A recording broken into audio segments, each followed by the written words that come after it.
Assalamualaikum warahmatullahi wabarakatuh. Perkenalkan, nama saya Muhammad Isra Cika Arfa dengan NIDN 0928119701 dengan NPTK 260705676130143 dan merupakan salah satu dosen tetap yayasan pada program studi akuntansi Sekolah Tinggi Ilmu Ekonomi LPI Makassar. Pada kesempatan kali ini izinkan saya memaparkan mata kuliah yang saya ampuh, yaitu akuntansi sektor publik, yang dimana terdapat 14 kali pertemuan tatap muka, 1 kali ujian tengah semester, dan 1 kali ujian akhir semester. Seluruh kegiatan pembelajaran dilaksanakan sesuai dengan RPS yang telah disusun dan disahkan oleh Ketua Program Studi Akuntansi. Mata kuliah ini merupakan mata kuliah wajib bagi mahasiswa semester 6 dengan kode mata kuliah 3KBN 606 dengan bobot 3 SKS. Mata kuliah ini merupakan rangkaian lengkap yang bertujuan mengubah hubungan sosial, pengendalian secara demokrasi, dan kesamaan kesempatan dalam proses implementasi pengetahuan yang didapat dari bidang studi, sehingga pelayanan masyarakat oleh badan-badan publik meningkatkan dengan kaitannya dengan kualitas dan kuantitas. Materi yang dibawakan secara bertahap ini dilaksanakan pada 1 semester dengan materi yaitu di minggu pertama hingga minggu ke-7 ada regulasi keuangan publik, komparasi akuntansi sektor publik, kerangka konseptual akuntansi di sektor publik, standar akuntansi sektor publik, dan membahas tentang studi kasus. Di minggu ke-8 itu ada ujian tengah semester. Nah, di minggu ke-9 hingga minggu ke-15 yaitu perencanaan publik, penganggaran publik, realisasi anggaran publik, pengadaan barang dan jasa publik, pelaporan keuangan publik, audit sektor publik, pertanggungjawaban publik, dan studi kasus. Dan di minggu ke-16 ada ujian akhir semester. Nah, di sini ada referensi utama yaitu buku akuntansi sektor publik edisi ketiga Indra Bastian di tahun 2010. Dan pendukung lainnya ada buku akuntansi sektor publik edisi revisi Mahmudi tahun 2016 serta jurnal-jurnal yang diambil di tahun-tahun terbaru tentang akuntansi sektor publik. Dalam melakukan penilaian, saya melakukan 2 asesmen, yaitu asesmen formatif dan asesmen sumatif. Dalam asesmen formatif yaitu ada kuis, tugas individu, tugas kelompok, presentasi, partisipasi dalam diskusi, kehadiran, penilaian sikap, dan keterampilan mahasiswa dalam membawakan materi. Yang kedua, asesmen sumatif ada 2, yaitu ujian tengah semester dan ujian akhir semester, di mana mahasiswa dinilai untuk menulis materi apa yang telah dibawakan dalam proses pembelajaran sebelumnya. Nah, berikut ini merupakan salah satu kegiatan belajar mengajar saya. Izinkan saya menampilkan video tersebut. Assalamualaikum warahmatullahi wabarakatuh. Waalaikumsalam warahmatullahi wabarakatuh. Dan selamat siang. Siang. Oke, apa kabar hari ini? Baik ya? Alhamdulillah. Baik, sebelum kita melakukan kegiatan, mari kita berdoa terlebih dahulu sesuai kepercayaan dan keyakinan masing-masing.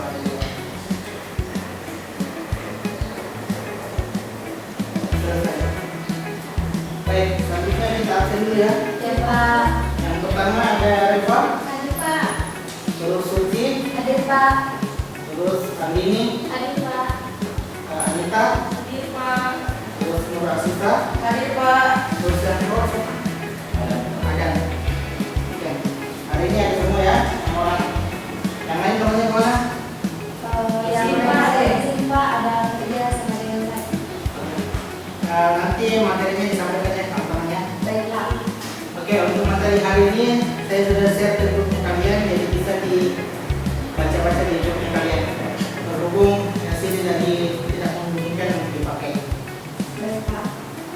sebelumnya, sebelum masuk ke materi hari ini, ada yang tahu materi sebelumnya? Materi sebelumnya itu perencanaan. Oke, perencanaan. Iya. Ada yang tahu perencanaan itu apa? Singkat. Saya Pak, perencanaan itu adalah proses menentukan tujuan dan menyiapkan langkah-langkah atau strategi yang diperlukan untuk mencapai yang disesuaikan. Tujuannya itu menentukan arah dan pedoman kegiatan, mengurangi ketidakpastian dan risiko, dan meningkatkan efisiensi serta efektivitas kerja. Tadi perencanaan sudah ya? Iya Pak. Sudah paham semua tentang perencanaan? Sudah ya? Jadi hari ini kita akan bahas tentang penganggaran. Ada yang tahu penganggaran? Ada yang bisa jelaskan apa itu penganggaran? Boleh. Menurut kita, penganggaran itu menyusun rencana pendapatan dan estimasi biaya untuk biaya mendatang. Oke. Jadi kalau perencanaan itu kita hanya menyusun apa yang akan kita lakukan ke depannya.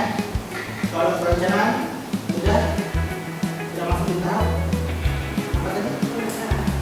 Penganggaran apa itu penganggaran? Penyusunan dari perencanaan. Berarti kita sudah masuk pada nilainya atau perhitungan berapa jumlah yang akan dipakai. Pak, jadi penganggaran itu sama dengan anggaran atau beda? Beda. Beda, ada bedanya antara penganggaran dan anggaran. Ada yang bisa buka lagi anggaran? Apa itu anggaran?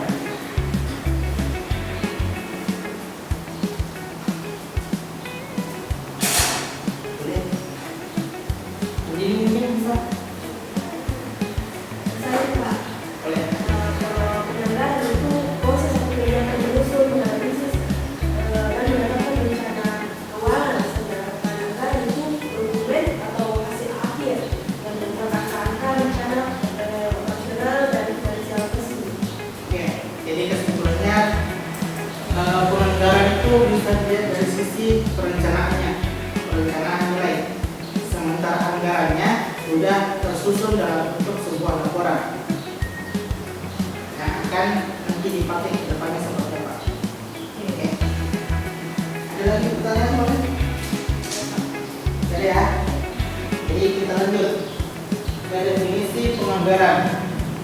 Penganggaran publik adalah proses penyusunan rencana keuangan yang berisi rincian pendapatan belanja pemerintah dalam jangka waktu tertentu. Jadi sama ya kurang lebih jawabannya rencana.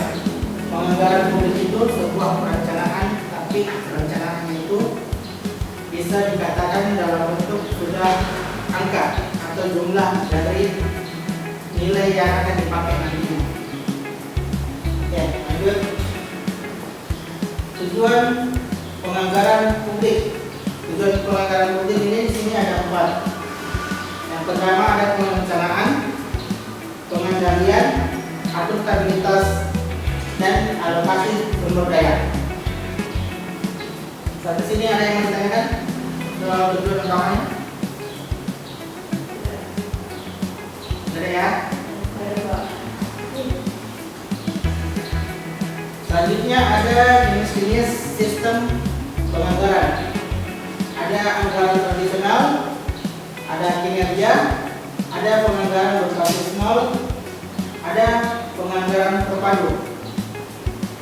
Yang pertama ada anggaran tradisional yang bersifat instrumental berdasarkan dari tahun sebelumnya.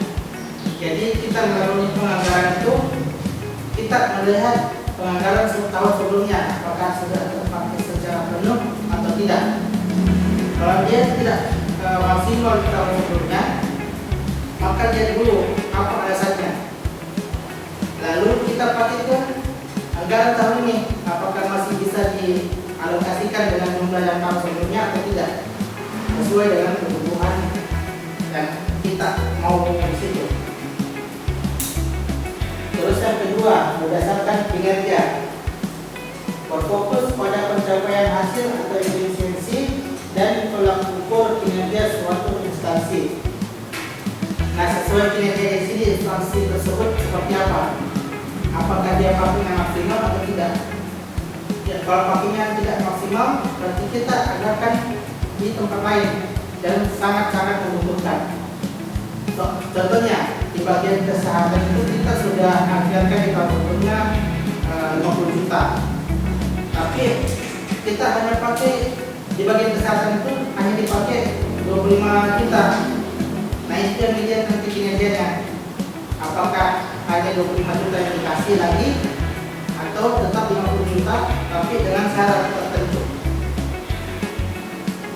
Nah yang ketiga, ada penganggaran berbasis nol, mengharuskan evaluasi dan pengajuan ulang seluruh program dari nol setiap tahunnya. Nah kita di sini menganggarkan apa-apa saja yang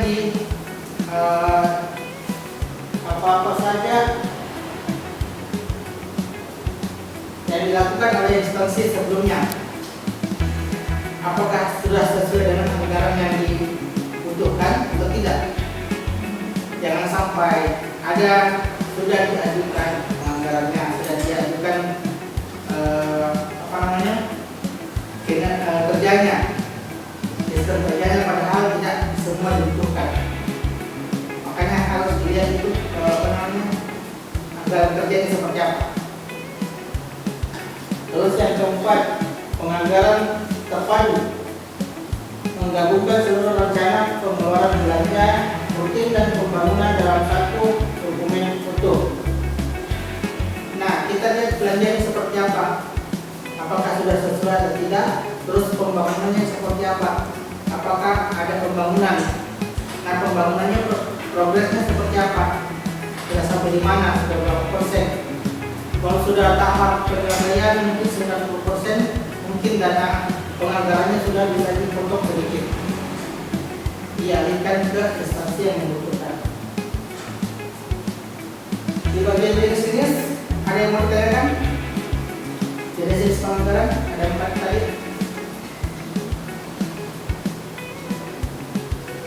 Ada ya? Terus lanjut di bagian siklus anggaran publik ada 5. Yang pertama, perencanaan sudah pasti direncanakan dulu berapa anggaran yang akan dipakai. Yang kedua, penyusunan laporan keuangannya. Yang ketiga, legislasi, rencana anggaran dibahas dan disahkan bersama lembaga perwakilan rakyat. Yang keempat, ada pelaksanaan, dana dicairkan dan diperuntukkan sesuai dengan anggaran yang diperlukan. Terus yang kelima, ada peraturan dan pemeriksaan.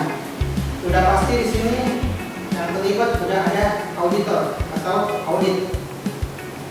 Pembuatan laporan pertanggungjawaban keuangan dan audit oleh badan pemeriksa yang independen. Terus lanjut sampai sini ada yang mau ditanyakan soal materi?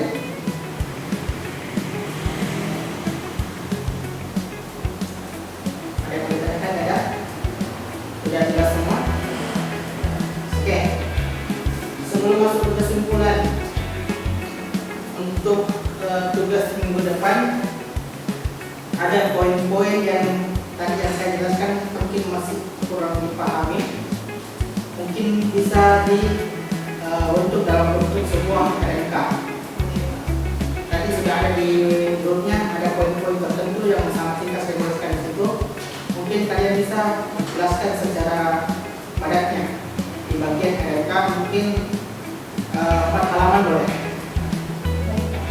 Ya, di depan nanti ada sistem kuis lagi untuk merefleksi materi hari ini, dan RMK-nya dikumpul minggu depan.